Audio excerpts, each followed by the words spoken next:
ನಮಸ್ಕಾರ. ನೀವು ನೋಡ್ತಾ ಇದ್ದೀರಿ ಪ್ರಜಾಧ್ವನಿ ಟಿವಿ. ಜಸ್ಟಿಸ್ ಜಂಬೂರು ವಿಶೇಷ ಮಾಲಿಕೆಯಲ್ಲಿ ಇವತ್ತಿನ ಚರ್ಚೆಯ ವಿಷಯ ಡೇಂಜರ್ ರಸ್ತೆಗಳು. ಸಿಲಿಕಾನ್ ಸಿಟಿ ಬೆಂಗಳೂರು ನಾವು ಉದ್ಯಾನ ನಗರಿ, ಇಲ್ಲಿ ಸಿಲಿಕಾನ್ ವ್ಯಾಲಿ ಇರತಕ್ಕಂಥದ್ದು ಅನ್ನುವಂಥ ಮಾತುಗಳನ್ನು ಹೆಮ್ಮೆಯಿಂದ ಹೇಳ್ಕೊಳ್ತೀವಿ. ಆದರೆ ಅದರ ಬೆನ್ನಲ್ಲೇ ಮತ್ತೊಂದು ಕರಾಳ ಮುಖ ಬೆಂಗಳೂರಿಗಿದೆ ಅನ್ನುವಂಥದ್ದನ್ನು ಇವತ್ತು ನಾನು ನಿಮಗೆ ತೋರಿಸುವಂಥ ಪ್ರಯತ್ನವನ್ನು ಮಾಡ್ತೀನಿ. ಬೆಂಗಳೂರು ರಸ್ತೆಗಳು ಈಗ ಫುಲ್ ಡೇಂಜರಸ್. ನಡು ರಸ್ತೆಗಳಲ್ಲಿ ಪುಡಿ ರೌಡಿಗಳ ಹಾವಳಿ, ಮಚ್ಚು ಲಾಂಗು ಹಿಡಿದು ರಾಜಾರೋಷದ ಓಡಾಟ, ವಾಹನಗಳನ್ನ ಅಡ್ಡಗಟ್ಟಿ ಸುಲಿಗೆಗೆ ಯತ್ನ, ಬೃಹತ್ ಲಾರಿಗಳಲ್ಲಿ ಮನಸೋ ಇಚ್ಛೆ ಬಂಡೆಗಲ್ಲು ಸರಳುಗಳ ಸಾಗಣೆ, ಹೆದ್ದಾರಿಗಳಲ್ಲಿ ಸಂಚಾರಕ್ಕೆ ಸುರಕ್ಷತೆಯೇ ಇಲ್ಲ, ಆಟೋ ಡ್ರೈವರ್ಗಳು ಕ್ಯಾಬ್ ಡ್ರೈವರ್ಗಳಿಗೆ ಭಯ, ಹೊಟ್ಟೆಪಾಡಿಗೆ ಬದುಕು ನಡೆಸುವವರಿಗೆ ಜೀವ ಭಯ, ನಾಗರಿಕರ ಪಾಡು ಇಲ್ಲಿ ಅಯೋಮಯ. ಯಾಕೆ ನಾವು ಇವತ್ತು ಬೆಂಗಳೂರಿನ ರಸ್ತೆಗಳ ವಿಚಾರವನ್ನ ಜಸ್ಟಿಸ್ ಜಂಬೂರು ಮಾಲಿಕೆಯಲ್ಲಿ ನಾವು ಚರ್ಚೆಗೆ ತೆಗೆದುಕೊಂಡು ಬಂದ್ವಿ ಅಂದರೆ, ಬೆಂಗಳೂರಿನಲ್ಲಿ ದಿನೇ ದಿನೇ ರೌಡಿಗಳ ಅಟ್ಟಹಾಸ ಶುರುವಾಗಿದೆ. ಈಗಾಗಲೇ ಭಯಾನಕವಾಗಿ ಜನ ಬೆಚ್ಚಿ ಬೀಳುವ ರೀತಿಯಲ್ಲಿ ಹಾಡ ಹಗಲೇ ರಸ್ತೆಗಳಲ್ಲಿ ಲಾಂಗ್ಗಳನ್ನು ಹಿಡಿದುಕೊಂಡು ಬೈಕ್ಗಳಲ್ಲಿ ಓಡಾಡುವಂಥ ಏನು ಅಪಾಯಕರವಾದಂಥ, ಅಕ್ರಮವಾದಂಥ, ಜೊತೆಗೆ ಹೀನವಾದಂಥ, ಅಮಾನುಷವಾದಂಥ ಕೃತ್ಯಗಳನ್ನು ನಡುಬೀದಿಯಲ್ಲಿ ಮಾಡುವಂಥ ಚಟುವಟಿಕೆಗಳು ಈಗ ದಿನೇ ದಿನೇ ಹೆಚ್ಚಾಗ್ತಾನೆ ಇದೆ. ಬೆಂಗಳೂರಿನ ರಸ್ತೆಗಳಲ್ಲಿ ರಾತ್ರಿ ಓಡಾಡುವಂಥ ಆಟೋ ಡ್ರೈವರ್ಗಳಿರ್ಬೋದು, ಕ್ಯಾಬ್ ಡ್ರೈವರ್ಗಳಿರ್ಬೋದು, ಅಥವಾ ಖಾಸಗಿಯಾಗಿ ಓಡಾಡುವಂಥ ಪ್ರೈವೇಟ್ ವೆಹಿಕಲ್ಗಳನ್ನು ಅಥವಾ ಕಾರುಗಳನ್ನು ಅಡ್ಡಗಟ್ಟಿ ಸುಲಿಗೆ ಮಾಡುವಂಥ ಪ್ರಕರಣಗಳು ದಿನೇ ದಿನೇ ಹೆಚ್ಚಾಗ್ತಾ ಹೋಗ್ತಿದ್ದಾವೆ. ಇದರ ನಡುವೆ ಇನ್ನೊಂದು ಭಯಾನಕವಾದ ಸತ್ಯ ಅಂದರೆ, ಬೆಂಗಳೂರಿನಲ್ಲಿ ಈ ಬೆಂಗಳೂರ ರಿಂಗ್ ರಸ್ತೆಗಳು ಜೊತೆಗೆ ಬೆಂಗಳೂರಿನ ಸಿಟಿ ಒಳಗಡೆ ಇರತಕ್ಕಂಥ ಪ್ರಮುಖ ರಸ್ತೆಗಳಲ್ಲಿ ಓಡಾಡುವಂತಹ ಬೃಹತ್ ವಾಹನಗಳೇನಿದ್ದಾವೆ, ಲಾರಿಗಳು, ಸೊ ಇದರಲ್ಲಿ ಯಾವುದೇ ಸೇಫ್ಟಿಯೇ ಇಲ್ಲದೆ ರೀತಿಯಲ್ಲಿ ದೊಡ್ಡ ದೊಡ್ಡ ಬಂಡೆಗಲ್ಲುಗಳನ್ನು, ಸರಳುಗಳನ್ನು ತುಂಬಿಕೊಂಡು ಓಡಾಡುವಂಥ ಸಂದರ್ಭದಲ್ಲಿ ಯಾವ ಸೇಫ್ಟಿ ಮೆಜರ್ಮೆಂಟ್ ಅಂದರೆ ಹಗ್ಗ ಕಟ್ಟುವಂಥ ಕನಿಷ್ಠ ಸೌಜನ್ಯವನ್ನು ಕೂಡ ಲಾರಿ ಡ್ರೈವರ್ಗಳು ಅಥವಾ ಅದನ್ನು ಸಾಗಣೆ ಮಾಡುವಂತಹ ಮಾಲೀಕರು, ಕಂಪನಿಯ ಮಾಲೀಕರುಗಳು ಅಥವಾ ಈ ರಿಯಲ್ ಎಸ್ಟೇಟ್ ಬಿಲ್ಡರ್ಸ್ಗಳು ಏನು ಈ ನಗರ ಪ್ರದೇಶದ ಒಳಗಡೆಗೆ ಈ ಜಲ್ಲಿ ಅಥವಾ ಬಂಡೆಗಲ್ಲುಗಳನ್ನು ಜೊತೆಗೆ ಈ ಏನು ಸರಳುಗಳನ್ನು ತರುವಂಥ ಸಂದರ್ಭದಲ್ಲಿ ಅವುಗಳನ್ನು ಕಟ್ಟಿಕೊಂಡು ಒಂದು ಬಿಗಿಯಾದ ಅಪ್ಪಿತಪ್ಪಿ ಏನಾದರೂ ಜರಿದು ಬಿದ್ದರೆ ಲಾರಿಯಿಂದ ಕೆಳಗೆ ಏನೆಲ್ಲ ಅನಾಹುತಗಳಾಗ್ಬೋದು ಅನ್ನುವಂಥ ಕನಿಷ್ಠ ಯೋಚನೆಯೂ ಇಲ್ಲದ ರೀತಿಯಲ್ಲಿ ನಗರದ ಒಳಗಡೆಗೆ ಜೊತೆಗೆ ರಿಂಗ್ ರಸ್ತೆಗಳಲ್ಲಿ ಜೊತೆಗೆ ಬೆಂಗಳೂರಿನ ಹೊರವಲಯದಲ್ಲಿರ್ತಕ್ಕಂಥ ಕೆಲವು ಪ್ರಮುಖ ರಸ್ತೆಗಳಲ್ಲಿ ಓಡಾಡುವಂಥ ವಾತಾವರಣ ಇವತ್ತು ಆ ವಸ್ತುಸ್ಥಿತಿಯನ್ನು ನಿಮಗೆ ತೋರಿಸುವಂಥ ಪ್ರಯತ್ನವನ್ನು ಮಾಡಬೇಕು ಅನ್ನೋ ಕಾರಣಕ್ಕಾಗಿ ಇದು ಸಾಕಷ್ಟು ಜನರು ಇವತ್ತು ನಮ್ಮ ಕಚೇರಿಗೆ ಕರೆ ಮಾಡಿ ಸೊ ಈ ಥರದ ಒಂದು ಅಪಾಯಕಾರಿ ಪರಿಸ್ಥಿತಿ ಬೆಂಗಳೂರಿನಲ್ಲಿ ಆಗ್ತಾ ಇದೆ, ಇದರ ಬಗ್ಗೆ ನೀವು ಬೆಳಕನ್ನು ಚೆಲ್ಲಬೇಕು ನಿಮ್ಮ ಕಾರ್ಯಕ್ರಮದ ಮೂಲಕ ಅಂತ ಹೇಳಿ ನಮಗೆ ಒತ್ತಾಯ ಮಾಡಿದ ಬಳಿಕ ಅವರ ಮೂಲಕವೇ ನಾವು ವಿಡಿಯೋಗಳನ್ನು ತೆಗಿಸಿ ಅವರ ಮೂಲಕವೇ ಸ್ಟಿಂಗನ್ನು ಮಾಡಿಸಿ ಸಾಮಾನ್ಯ ಜನರೇ ಕಳಿಸಿರ್ತಕ್ಕಂಥ ವಿಡಿಯೋಗಳನ್ನು ನಾವು ಇವತ್ತು ತೋರಿಸೋದ್ರ ಮೂಲಕ ಬೆಂಗಳೂರಿನಲ್ಲಿ ಯಾವ ರೀತಿಯ ಭಯಾನಕವಾದಂಥ ವಾತಾವರಣ ಇದೆ ಅನ್ನುವಂಥದ್ದನ್ನು ನಿಮ್ಮ ಮುಂದೆ ತೆರೆದಿಡುವಂಥ ಪ್ರಯತ್ನವನ್ನು ಇವತ್ತು ನಾನು ಮಾಡ್ತಾ ಇರುವಂಥದ್ದು. ಸೊ ಈ ರೀತಿಯ ಭಯಾನಕ ವಾತಾವರಣ ಬೆಂಗಳೂರಿನಲ್ಲಿ ಇರುವಂಥ ಸಂದರ್ಭದಲ್ಲಿ ಅದನ್ನು ಪೊಲೀಸರ ಗಮನಕ್ಕೆ ತರಬೇಕು, ಸರ್ಕಾರಗಳ ಗಮನ ತರಬೇಕು, ಜೊತೆಗೆ ಮುನ್ನೆಚ್ಚರಿಕೆ ಕ್ರಮವಾಗಿ ನಾಗರಿಕರಲ್ಲೂ ಕೂಡ ಇದೊಂದು ಅವೇರ್ನೆಸ್ ಅನ್ನು ಮೂಡಿಸಬೇಕು ಅನ್ನುವಂಥ ಏಕೈಕ ಕಾರಣಕ್ಕೆ ಇವತ್ತು ಜಸ್ಟಿಸ್ ಜಂಬೂರು ಕಾರ್ಯಕ್ರಮದಲ್ಲಿ ಈ ವಿಚಾರವನ್ನು ಚರ್ಚೆಗೆ ತೆಗೆದುಕೊಂಡು ಬಂದಿರುವಂಥದ್ದು. ಏನಾಗ್ತಾ ಇದೆ ಬೆಂಗಳೂರಿನಲ್ಲಿ, ಯಾಕೆ ಹೀಗಾಗ್ತಾ ಇದೆ, ಹಾಗಾದರೆ ಇವರು ಯಾರಿಗೂ ಕೂಡ ಜವಾಬ್ದಾರಿ ಇಲ್ವಾ ಅನ್ನುವಂಥ ಪ್ರಶ್ನೆ ಇವತ್ತು ಉದ್ಭವ ಆಗ್ತಾ ಇರುವಂಥದ್ದು. ಬೆಂಗಳೂರಿನ ಸುತ್ತಮುತ್ತಲಿರ್ತಕ್ಕಂಥ ಪ್ರಮುಖ ರಸ್ತೆಗಳಲ್ಲಿ ಈ ಆ ಕಲ್ಲುಗಳನ್ನು ಕೊರೆದು ಬೇರೆ ಬೇರೆ ರೀತಿಯ ಸೈಜ್ ಕಲ್ಲುಗಳನ್ನು ಮಾಡುವಂಥದ್ದು ಅಥವಾ ಅದನ್ನು ಗ್ರನೈಟ್ಗಳನ್ನಾಗಿ ಪರಿವರ್ತನೆ ಮಾಡುವಂತಹ ವ್ಯವಸ್ಥೆಯನ್ನು ಇವತ್ತು ಬೆಂಗಳೂರಿನ ಸುತ್ತಮುತ್ತಲಿರ್ತಕ್ಕಂಥ ಅಥವಾ ಬೆಂಗಳೂರಿನ ಕೆಲವು ಪ್ರದೇಶಗಳಲ್ಲಿರ್ತಕ್ಕಂಥ ಕೆಲವು ಕಂಪನಿಗಳು ಇವತ್ತು ಮಾಡ್ತಾ ಇದ್ದಾವೆ. ಆದರೆ ಇವೆಲ್ಲವೂ ಕೂಡ ಲೈಸೆನ್ಸ್ಡ್ ಕಂಪನಿಗಳಾಗಿದ್ದರೂ ಕೂಡ ಬೆಂಗಳೂರಿನಲ್ಲಿ ಒಂದು ಲೈಲ್ಯಾಂಡ್ ಲಾರಿಯಲ್ಲಿ ಒಂದು ಬೃಹತ್ತಾದಂಥ ಹೆಚ್ಚು ಕಡಿಮೆ 100 ಕ್ವಿಂಟಲ್ ಭಾರವನ್ನು ಇರ್ತಕ್ಕಂಥ ಒಂದು ಬಂಡೆಗಲ್ಲನ್ನು ಸಿಟಿ ಒಳಗಡೆಗೆ ಅಥವಾ ಸಿಟಿಯ ಸುತ್ತಮುತ್ತ ಇರತಕ್ಕಂಥ ರಿಂಗ್ ರೋಡ್ನಲ್ಲಾದರೂ ಕೂಡ ತರಬೇಕಾದಂಥ ಸಂದರ್ಭದಲ್ಲಿ ಇದಕ್ಕೆ ಹಗ್ಗದಿಂದ ಕಟ್ಟುವಂಥದ್ದಾಗಲಿ ಅಥವಾ ಅದರದ್ದೇ ಆದ ಒಂದು ಬೆಲ್ಟ್ ಕೂಡ ಬರುತ್ತೆ, ಆ ಬೆಲ್ಟನ್ನು ಹಾಕಿ ಆ ಲಾರಿಯಲ್ಲಿ ಹಾಕುವಂಥ ಪ್ರಯತ್ನ ಆದರೂ ಆಗಬೇಕು. ಆದರೆ ನೇರವಾಗಿ ಕ್ರೇನ್ ಮೂಲಕ ಲಾರಿಗೆ ಇಟ್ಟ ನಂತರ ಅಲ್ಲಿ ಯಾವುದನ್ನೂ ಕೂಡ ಕಟ್ಟದೇನೆ ನೀವು ನೋಡ್ತಾ ಇರ್ಬೋದು. ಆ ದೃಶ್ಯಗಳನ್ನು ಕೂಡ ನಿಮಗೆ ತೋರಿಸುವಂಥ ಪ್ರಯತ್ನವನ್ನು ನಾನು ಮಾಡ್ತಾ ಇದ್ದೀನಿ. ಸೊ ಇಲ್ಲಿ ಯಾವ ಸುರಕ್ಷತೆಯೂ ಇಲ್ಲದೆ ಬೃಹತ್ತಾದಂತಹ ಬಂಡೆಗಲ್ಲುಗಳನ್ನು ಲಾರಿಗಳಲ್ಲಿ ತುಂಬಿಕೊಂಡು, ಅದು ಹೌದು 6 ವೀಲರು, ಏನು 8 ವೀಲರ್ಸು ಅಲ್ಲ, 10 ವೀಲರ್ಸು ಕೂಡ ಅಲ್ಲ, ಅಥವಾ ಆ ಭಾರವನ್ನು ಹೊರಲಿಕ್ಕೆ ಅದು ಸಾಮರ್ಥ್ಯ ಇರುವಂಥ ಲಾರಿಯೂ ಕೂಡ ಅಲ್ಲ. ಸೊ ಅಂಥ ಲಾರಿಗಳಲ್ಲಿ ಈ ರೀತಿಯಾದಂಥ ಏನು ಬಂಡೆಗಲ್ಲುಗಳನ್ನು ಇವರು ತುಂಬಿಕೊಂಡು ಸಿಟಿಗಳಲ್ಲಿ ನಡು ರಸ್ತೆಯಲ್ಲಿ ಬರ್ತಾರೆ ಅಂದರೆ ಅದರ ಅಕ್ಕಪಕ್ಕದಲ್ಲಿ ಓಡಾಡುವಂತಹ ಜನಸಾಮಾನ್ಯರು ಯಾವ ರೀತಿ ಬಯಲ ವಾತಾವರಣದಲ್ಲಿ ಇವತ್ತು ಓಡಾಡಬೇಕು ಅನ್ನುವಂಥದ್ದನ್ನು ನೀವು ಯೋಚನೆ ಮಾಡಬೇಕು. ಸರ್ಕಾರ ಕೂಡ ಸೊ ಇಂಥ ವಿಚಾರಗಳನ್ನು ಬಹಳ ಸೂಕ್ಷ್ಮವಾಗಿ ಗಮನಿಸಬೇಕು. ಯಾಕಂದರೆ ಈ ಹಿಂದೆ ಒಂದು ಭಯಾನಕವಾದಂಥ ಒಂದು ಅಪಾಯ ಬೆಂಗಳೂರಿನಲ್ಲಿ ನಡೆದಿತ್ತು. ಯಾವುದು ಅಂದರೆ ಮೆಟ್ರೋ ಪಿಲ್ಲರು ಆ ಸರಳಿನ ಅಲ್ಲಿ ಸರಿಯಾದಂಥ ರೀತಿಯಲ್ಲಿ ಮರಳನ್ನು ಅಥವಾ ಸಿಮೆಂಟನ್ನು ತುಂಬಿ ಅದನ್ನು ಕಟ್ಟಡವನ್ನು ಅಂದರೆ ಪಿಲ್ಲರನ್ನು ಕಟ್ಟದೇ ಇರೋ ಕಾರಣಕ್ಕಾಗಿ ಅದು ಒಂದು ಕಡೆ ವಾಲ್ಕೊಂಡು ಬರೀ ಒಂದು ಪಿಲ್ಲರ್ ಬಿದ್ದ ಕಾರಣಕ್ಕೆ ಒಂದು ತಾಯಿ ಮಗು ಇವತ್ತು ಪ್ರಾಣ ಕಳೆದುಕೊಂಡಂಥ ಉದಾಹರಣೆ ಬೆಂಗಳೂರಿನಲ್ಲಿ ಮೆಟ್ರೋ ಕಾಮಗಾರಿ ಸಂದರ್ಭದಲ್ಲಿ ಆಗಿರುವಂಥದ್ದನ್ನು ನಮ್ಮ ಕಣ್ಣ ಮುಂದೆ ಇದೆ. ಆದರೆ ಇವತ್ತು ಯಾವುದೇ ಸುರಕ್ಷತೆಯೇ ಇಲ್ಲದೆ ಲೋಡ್ಗಟ್ಟಲೆ ಭಾರವಾದಂಥ ಕಬ್ಬಿಣದ ಸರಳುಗಳನ್ನು ತೆಗೆದುಕೊಂಡು ಹೋಗುವಂಥದ್ದು, ಅಲ್ಲಿ ಸಡನ್ ಆಗಿ ಬ್ರೇಕ್ ಹೊಡೆದ್ರೆ ಅಷ್ಟು ಏನು ಜಲ್ಲಿಗಳಿದ್ದಾವೆ, ಜಲ್ಲಿ ಬೀಳುವಂಥದ್ದು ಅಥವಾ ಕಲ್ಲುಗಳು ಬೀಳುವಂಥದ್ದು, ಜೊತೆಗೆ ಆ ಸರಳುಗಳು ಕೂಡ ರಸ್ತೆಗೆ ಬಿದ್ದು ಅಪಾಯದ ಪರಿಸ್ಥಿತಿನಲ್ಲಿ ಒಂದು ಕೂದಲೆಳೆಯ ಅಂತರದಲ್ಲಿ ಪ್ರಾಣವನ್ನು ಉಳಿಸ್ಕೊಂಡಂಥ ನಿದರ್ಶನಗಳು ಕೂಡ ಇವತ್ತು ನಮ್ಮ ಕಣ್ಣು ಮುಂದೆ ಇದ್ದಾವೆ. ಸೊ ಈ ಥರದ ಸಂದರ್ಭದಲ್ಲಿ ಇದರ ಬಗ್ಗೆ ಜಾಗೃತಿಯನ್ನು ಮೂಡಿಸಲೇಬೇಕು, ಜನರಿಗೆ ಇಲ್ಲಿ ನ್ಯಾಯವನ್ನು ಕೊಡಿಸಲೇಬೇಕು. ಪೊಲೀಸ್ ಇಲಾಖೆ ಹಾಗಾದರೆ ಏನು ಮಾಡ್ತಾ ಇದೆ? ಒಬ್ಬ ವ್ಯಕ್ತಿ ನಡು ರಸ್ತೆಯಲ್ಲಿ ಓಡಾಡುವಂಥ ಸಂದರ್ಭದಲ್ಲಿ ಆತ ಕುಡಿದಿದ್ದಾನ, ಡ್ರೈವಿಂಗ್ ಲೈಸೆನ್ಸ್ ಇದೆಯೋ ಇಲ್ವೋ ಅನ್ನುವಂಥದ್ದನ್ನು ಪರೀಕ್ಷೆ ಮಾಡಲಿಕ್ಕೆ ಕೋರ್ಟ್ ಆರ್ಡರ್ ಇದೆ. ಸೊ ಬೈಕ್ಗಳನ್ನು ತಡಿಬಾರ್ದು ಅಥವಾ ಅನಗತ್ಯವಾಗಿ ಕಿರುಕುಳವನ್ನು ಕೊಡಬಾರ್ದು ಸಂಚಾರ ಮಾಡುವಂಥ ಸಂದರ್ಭದಲ್ಲಿ ಅಂತೇಳಿ ಹಿರಿಯ ಪೊಲೀಸ್ ಅಧಿಕಾರಿಗಳು ಕೂಡ ಇದನ್ನು ಏನು ಒಂದು ಆದೇಶವನ್ನು ಕೂಡ ಹೊರಡಿಸಿದ್ರು. ಆದರೆ ಅದು ಯಾವುದೂ ಕೂಡ ಲೆಕ್ಕಕ್ಕಿಲ್ಲದ ರೀತಿಯಲ್ಲಿ ಪೊಲೀಸರು ಇವತ್ತು ಬೈಕ್ಗಳನ್ನು ಹಿಡಿಯುವಂಥ ಅಥವಾ ತಡೆದು ಅವರನ್ನು DLಗಳನ್ನು ಪರಿಶೀಲನೆ ಮಾಡುವಂಥ ಪ್ರಕ್ರಿಯೆಯನ್ನು ನಡೆಸ್ತಾರೆ. ಜೊತೆಗೆ ಇಲ್ಲಿ DL ಪರಿಶೀಲನೆ ಮಾಡಿ ಕೈ ಬಿಟ್ಟರೆ ಅಲ್ಲಿಗೆ ಮುಗಿಯೋದಿಲ್ಲ, ಅವರಿಂದ ಹಣ ವಸೂಲಿ ಮಾಡುವಂಥ ಕೆಲಸವನ್ನು ಕೂಡ ಪೊಲೀಸರು ಇವತ್ತು ಮಾಡ್ತಾರೆ. ಟ್ರಾಫಿಕ್ ಪೊಲೀಸರು ಮಾಡ್ತಿದ್ದಾರೆ, ಜೊತೆಗೆ ಮಾಮೂಲಿ ಸಿವಿಲ್ ಪೊಲೀಸರು ಕೂಡ ಆ ಕೆಲಸವನ್ನು ಮಾಡ್ತಾರೆ. ಪ್ರಶ್ನೆ ಮಾಡುವಂಥ ನಾಗರಿಕರನ್ನ ಕೆಲವರನ್ನ ಜೋರು ಮಾಡಿ ಬಿಟ್ಟು ಕಳಿಸ್ತಾರೆ, ಇಲ್ಲದೆ ಹೋದರೆ ಮುಗಿಯಿತು, ಹಣ ವಸೂಲಿ ಮಾಡಿ ಅವ್ರನ್ನ ಮನೆ ಕಳಿಸ್ತಾರೆ. ಕೆಲವು ಅಧಿಕಾರಿಗಳು ಪ್ರಾಮಾಣಿಕವಾಗಿ ರಿಸಿಪ್ಟನ್ನು ಹಾಕಿ ಅವರಿಗೆ ದಂಡವನ್ನು ವಿಧಿಸುವ ಅಂದರೆ ತಪ್ಪು ಮಾಡಿದಂಥವರಿಗೆ ದಂಡವನ್ನು ವಿಧಿಸಿ ಅವರಿಗೆ ಕೋರ್ಟಿಗೆ ಕಳಿಸುವಂಥ ಅಥವಾ ಅವರಿಗೆ ಫೈನ್ ಹಾಕಿ ಕಳಿಸುವಂಥ ಕೆಲಸವನ್ನು ಮಾಡ್ತಿದ್ದಾರೆ. ಎಸ್, ಇದು ವೆಲ್ ಆ್ಯಂಡ್ ಗುಡ್. ಆದರೆ ಬೆಂಗಳೂರಿನಲ್ಲಿ ಓಡಾಡುವಂಥ ಈ ರೀತಿಯ ಅನಧಿಕೃತವಾದಂಥ ಜೊತೆಗೆ ಅಕ್ರಮವಾಗಿ ಯಾವುದೇ ಸುರಕ್ಷತೆ ಇಲ್ಲದ ರೀತಿಯಲ್ಲಿ ವಸ್ತುಗಳನ್ನು ಅಂದರೆ ಅಪಾಯಕಾರಿ ವಸ್ತುಗಳನ್ನು ಸಾಗಣೆ ಮಾಡುವಂಥದ್ದಕ್ಕೆ ಪೊಲೀಸ್ ಇಲಾಖೆ ಯಾವ ರೀತಿಯ ಸುರಕ್ಷತಾ ಕ್ರಮಗಳನ್ನು ಕೈಗೊಂಡಿದೆ ಅನ್ನುವಂಥದ್ದು ನನ್ನ ಮೂಲ ಪ್ರಶ್ನೆ. ಬೆಂಗಳೂರಿನಲ್ಲಿ ಒಂದು ಯಾವುದಾದ್ರೂ ಈ ಥರದ ಅನಾಹುತಗಳು ಆದಾದ ಮೇಲೆ ನೀವು ಎಚ್ಚೆತ್ಕೊಳ್ತೀರಾ? ನಿಮಗೆ ಯಾರಿಗೂ ಕೂಡ ಈ ಥರದ ಒಂದು ಅಪಾಯಕಾರಿ ಪರಿಸ್ಥಿತಿಯಲ್ಲಿ ಜನ ಓಡಾಡ್ತಿದ್ದಾರೆ. ಹೊಟ್ಟೆಪಾಡಿಗೆ ಇವತ್ತು ಆಟೋ ಡ್ರೈವರ್ಸ್ಗಳು, ಕ್ಯಾಬ್ ಡ್ರೈವರ್ಸ್ಗಳು ರಾತ್ರಿ ಹೊತ್ತು ಕೆಲಸ ಮಾಡ್ತಾರೆ. ಆದರೆ ಅಂಥ ಸಂದರ್ಭದಲ್ಲಿ ಪ್ಯಾಸೆಂಜರ್ಗಳನ್ನ ಒಂದು ಕಡೆಯಿಂದ ಇನ್ನೊಂದು ಕಡೆಗೆ ಸಾಗರಿಸುವಂಥ ಸಂದರ್ಭದಲ್ಲಿ ಏನಾದರೂ ಅನಾಹುತಗಳಾದರೆ ಈ ಪ್ರಾಣ ಹಾನಿಗಳಾದಂಥ ಸಂದರ್ಭದಲ್ಲಿ ಯಾರು ಹೊಣೆ ಹಾಕ್ತಾರೆ? ಸೊ ಇದು ನನ್ನ ಮೂಲಭೂತವಾದಂಥ ಪ್ರಶ್ನೆ. ಸೊ ದಯಮಾಡಿ ಪೊಲೀಸ್ ಇಲಾಖೆ ಈ ನಿಟ್ಟಿನಲ್ಲಿ ಕ್ರಮವನ್ನು ಕೈಗೊಳ್ಳಬೇಕು, ತಮ್ಮ ಸೂಕ್ಷ್ಮವಾಗಿ ಗಮನಿಸಬೇಕು. ಈಗಾಗಲೇ ಬೆಂಗಳೂರಿನ KR ಪುರಂ ಸುತ್ತಮುತ್ತಲೂ ಏನು ರಿಂಗ್ ರಸ್ತೆಗಳಿದ್ದಾವೆ, ಆ ರಿಂಗ್ ರಸ್ತೆಗಳಲ್ಲಿ ನಡು ರಸ್ತೆಯಲ್ಲಿ ಮಾರಕಾಸ್ತ್ರಗಳನ್ನು, ಮಚ್ಚು ಲಾಂಗ್ಗಳನ್ನು ಹಿಡ್ಕೊಂಡು ಓಡಾಡುವಂಥ ಈ ಪುಡಾರಿ ಪುಟಗೋಸಿಗಳಿದ್ದಾರಲ್ಲ, ಇವರನ್ನ ಹೆಡೆಮುರಿ ಕಟ್ಟುವಂಥ ಕೆಲಸವನ್ನು ಪೊಲೀಸ್ ಇಲಾಖೆ ಮಾಡಲೇಬೇಕಾಗಿದೆ. ಇದು ಸಾಮಾನ್ಯ ಜನರಿಗೆ ಅಥವಾ ಗೌರವಯುತವಾಗಿ ಬದುಕುವಂಥ ನಾಗರಿಕರಿಗೆ ಬಹಳ ದೊಡ್ಡ ಒಂದು ಭಯದ ವಾತಾವರಣವನ್ನು ಹುಟ್ಟುಹಾಕುವಂಥ ವ್ಯವಸ್ಥೆ ಇದು.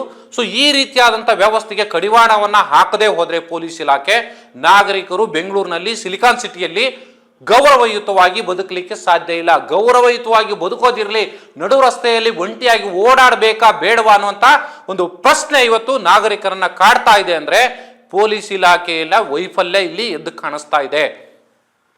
ನಾನು ನೇರವಾಗಿ ಹೇಳ್ತೀನಿ, ಪೊಲೀಸ್ ಇಲಾಖೆ ಸಂಪೂರ್ಣವಾಗಿ ಇಲ್ಲಿ ವಿಫಲ ಆಗಿದೆ ಅಂತ ಹೇಳಲಿಕ್ಕಾಗೋದಿಲ್ಲ. ಆದರೆ ಪೊಲೀಸ್ ಇಲಾಖೆಯನ್ನು ಕಂಡ್ರೆ ಇಡೀ ಭಾರತದಲ್ಲಿ ಕರ್ನಾಟಕದ ಪೊಲೀಸರನ್ನ ಹೆಮ್ಮೆಯಿಂದ ಕೊಂಡಾಡ್ತಾರೆ. ಸೊ ಆ ರೀತಿಯ ಇಂಟೆಲೆಕ್ಚುಯಲ್ಸು ಮತ್ತು ಇಂಟೆಲಿಜೆಂಟ್ ಪೊಲೀಸರು ನಮ್ಮಲ್ಲಿ ಇದ್ದಾರೆ ಅನ್ನುವಂಥದ್ದು ನಮಗೆ ಹೆಮ್ಮೆಯ ವಿಚಾರನೆ. ಆದರೆ ಅದರ ಜೊತೆನಲ್ಲೇ ಕರ್ನಾಟಕದಲ್ಲಿ ಅಥವಾ ಅದರಲ್ಲೂ ಬೆಂಗಳೂರಿನಲ್ಲಿ ಸಿಲಿಕಾನ್ ಸಿಟಿಯಲ್ಲಿ ಇವತ್ತು ಅಪಾಯಕಾರಿಯಾದಂಥ ವ್ಯವಸ್ಥೆ ಇನ್ನೂ ಕೂಡ ರನ್ನಿಂಗ್ ಅಲ್ಲಿ ಇದೆ ಅನ್ನುವಂಥದ್ದು ಕೂಡ ನಾವು ಒಪ್ಪಿಕೊಳ್ಳಲೇಬೇಕಾದಂಥ ಸತ್ಯ. ಸೊ ಇದರ ಬಗ್ಗೆ ಪೊಲೀಸ್ ಇಲಾಖೆ ನಿರ್ದಾಕ್ಷಿಣ್ಯವಾಗಿ ಕ್ರಮವನ್ನು ಕೈಗೊಳ್ಳಬೇಕು.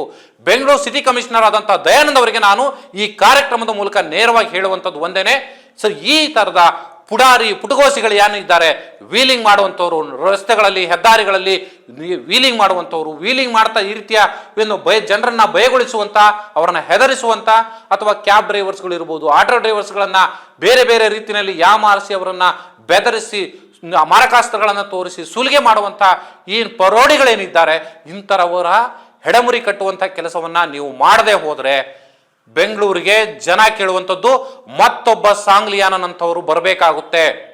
ಅದು ನೀವೇ ಆಗ್ತಿರೋ ಅಥವಾ ನಿಮ್ಮ ಅಧಿಕಾರಿಗಳನ್ನ ಬಿಟ್ಟು ಈ ಕೆಲಸ ಮಾಡಿಸ್ತಿರೋ ನನಗೆ ಗೊತ್ತಿಲ್ಲ. ಆದರೆ ಬೆಂಗಳೂರಿನಲ್ಲಿ ಸಾಮಾನ್ಯ ಜನರು ನಿರ್ಭೀತಿಯಿಂದ ನಿರ್ಭಯವಾಗಿ ಓಡಾಡುವಂಥ ವಾತಾವರಣ ಬೆಂಗಳೂರಿನಲ್ಲಿ ಸೃಷ್ಟಿಯಾಗಬೇಕು. ಇವತ್ತು ನಮ್ಮ ರಸ್ತೆ ಅನ್ನುವಂಥದ್ದು ಒಂದು ಅಭಿಯಾನವನ್ನ DCM DK ಶಿವಕುಮಾರ್ ಅವರು ಬೆಂಗಳೂರಿನ ಉಸ್ತುವಾರಿ ವಹಿಸಿರ್ತಕ್ಕಂಥವ್ರು ಒಂದು ಕಾರ್ಯಕ್ರಮವನ್ನು ಮಾಡಲಿಕ್ಕೆ ಹೊರಟಿದ್ದಾರೆ. ಆದರೆ ನಾನು DK ಶಿವಕುಮಾರ್ ಅವ್ರಿಗೂ ಕೇಳ್ತಾ ಇರುವಂಥದ್ದು, ನೀವು ಅನಗತ್ಯವಾಗಿ ಇಲ್ಲಿ ರಾಜಕಾರಣವನ್ನ ಎಳೆದು ತರಬೇಡಿ.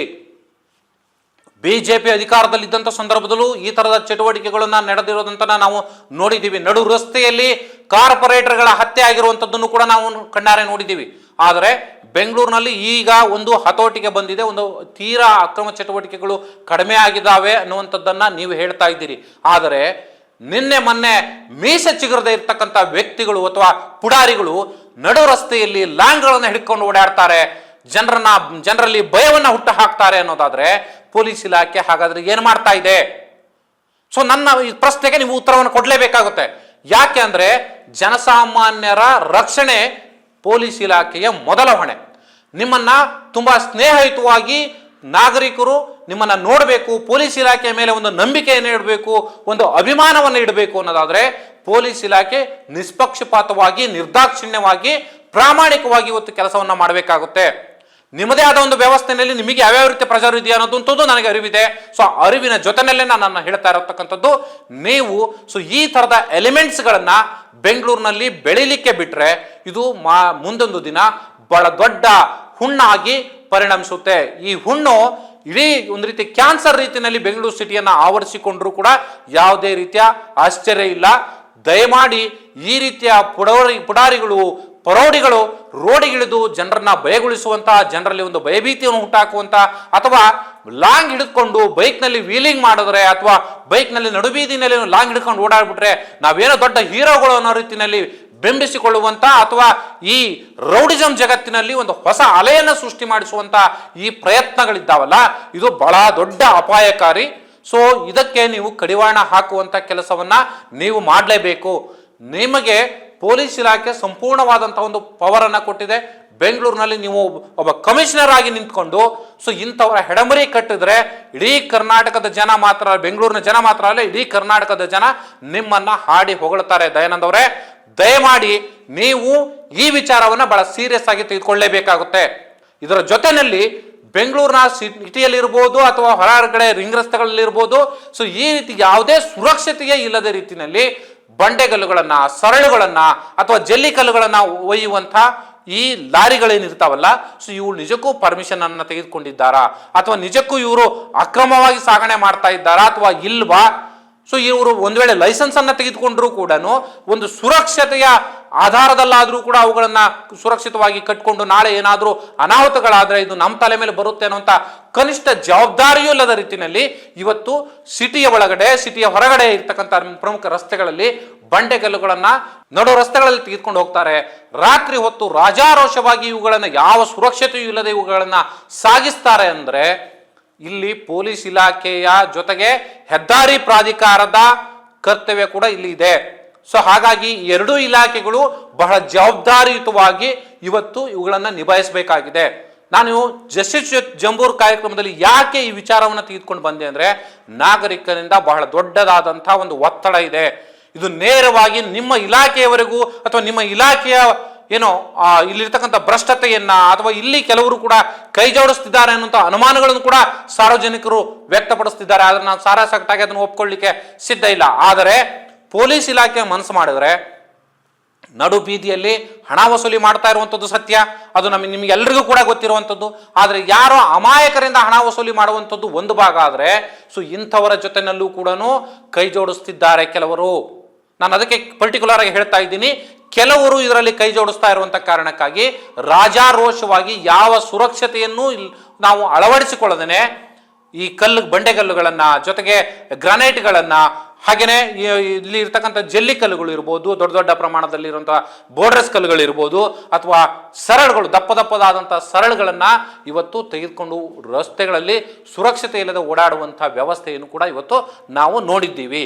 ಸೊ ಹಾಗಾಗಿ ಆ ಎಲ್ಲ ಚಿತ್ರಣಗಳನ್ನು ಇದು ಬೆಂಗಳೂರಿದೆ, ಬೇರೆ ಎಲ್ಲದೂ ಕೂಡ ನಾವು ನಿಮಗೆ ತಂದು ತೋರಿಸ್ತಾ ಇಲ್ಲ.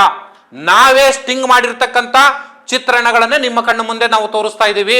ಮಿಸ್ಟರ್ ದಯಾನಂದ್ ಅವರೇ, ನೀವು ಕಮಿಷನರ್ ಆಗಿ ನಿಮ್ಮ ಇಲಾಖೆಯ ಅಧಿಕಾರಿಗಳನ್ನ ಬಳಸಿಕೊಂಡು ಈ ವ್ಯವಸ್ಥೆಯನ್ನ ಬುಡಮೇಲು ಮಾಡುವಂತ, ಈ ತರದ ಒಂದು ಷಡ್ಯಂತ್ರವನ್ನು ಮಾಡುವಂತ ಏನು ಕೆಲವು ಶಕ್ತಿಗಳಿದ್ದಾವೆ ಅವುಗಳ ಹೆಡಮುರಿ ಕಟ್ಟುವಂತ ಕೆಲಸವನ್ನ ನೀವು ಮಾಡಲೇಬೇಕಾಗಿದೆ.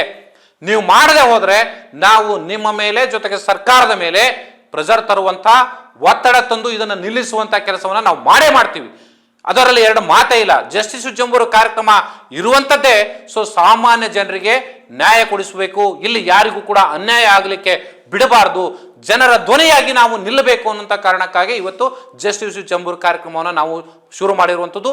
ಈಗಾಗಲೇ ನೋಡ್ತಿರುವ ಹಾಗೆ ಮೈಕ್ರೋ ಫೈನಾನ್ಸ್ ಇರ್ಬೋದು, ಅಥವಾ ಮೆಟ್ರೋ ರೈಲ್ ದರ ಹೆಚ್ಚಳ ಮಾಡಿರುವಂಥದ್ದು ಇರ್ಬೋದು, ಸೊ ಈ ಏನು KMF ನಲ್ಲಿ ಆದಂಥ ವಿಚಾರಗಳಿರ್ಬೋದು, ಸೊ ಎಲ್ಲವುಗಳನ್ನ ನಾವು ಮೊದಲ ಬಾರಿಗೆ ಜನರ ಮುಂದೆ ತರೋದ್ರ ಮೂಲಕ, ಸರ್ಕಾರದ ಗಮನಕ್ಕೆ ತರೋದ್ರ ಮೂಲಕ ಅದಕ್ಕೊಂದು ಕಡಿವಾಣ ಹಾಕುವಂತ, ಜೊತೆಗೆ ಅದನ್ನೊಂದು ತಾರ್ಕಿಕ ಅಂತ್ಯಕ್ಕೆ ಒಯ್ಯುವಂತ ಕೆಲಸವನ್ನ ನಾವು ಖಂಡಿತವಾಗಲೂ ಮಾಡಿದ್ದೀವಿ. ಆ ಒಂದು ಹೆಗ್ಗಳಿಕೆ ನಮ್ಮ ಪ್ರಜಾಧ್ವನಿ ಟಿವಿಗೆ, ನಮ್ಮ ಜಸ್ಟಿಸ್ ಜಂಬೂರು ಕಾರ್ಯಕ್ರಮಕ್ಕೆ ಇದೆ.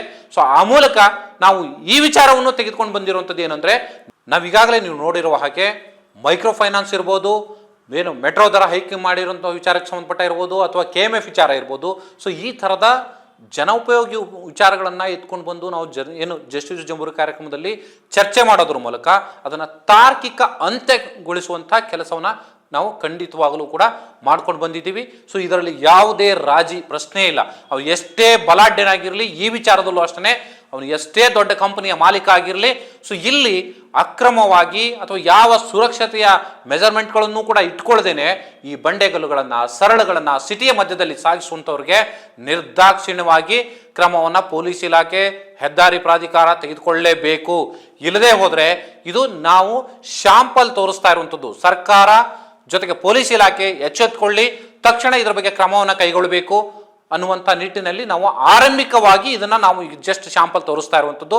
ಜೊತೆಗೆ ಈಗಾಗಲೇ ಏನು ಬೆಂಗಳೂರಿನ ಕೆಲವು ರಸ್ತೆಗಳಲ್ಲಿ, KR ಪುರಂ ರಸ್ತೆಗೂ ಸೇರಿದಂತೆ ಕೆಲವು ರಸ್ತೆಗಳಲ್ಲಿ ಏನು ಈ ಲಾಂಗೋ ಮಚ್ಚುಗಳನ್ನು ಹಿಡ್ಕೊಂಡು ಓಡಾಡುವಂಥ ಈ ಆಂಟಿ ಸೋಷಿಯಲ್ ಎಲಿಮೆಂಟ್ಸ್ಗಳೇನಿದ್ದಾವೆ, ಸೊ ಇವುಗಳನ್ನು ಕೂಡ ಮಟ್ಟ ಹಾಕುವಂಥ ಕೆಲಸ ಪೊಲೀಸ್ ಇಲಾಖೆ ಮಾಡಲೇಬೇಕು. ಇಲ್ಲದೆ ಹೋದರೆ ಬೆಂಗಳೂರಿನ ಸಿಟಿಯಲ್ಲಿ ಅಥವಾ ಸುತ್ತಮುತ್ತಲ ರಸ್ತೆಗಳಲ್ಲಿ ಸೊ ಇವುಗಳನ್ನು ಮಟ್ಟ ಹಾಕಲಿಕ್ಕೆ ಅಂತೇಳಿ ನಮ್ಮ ತಂಡ ಕಾರ್ಯಾಚರಣೆಯನ್ನು ಮಾಡುತ್ತೆ.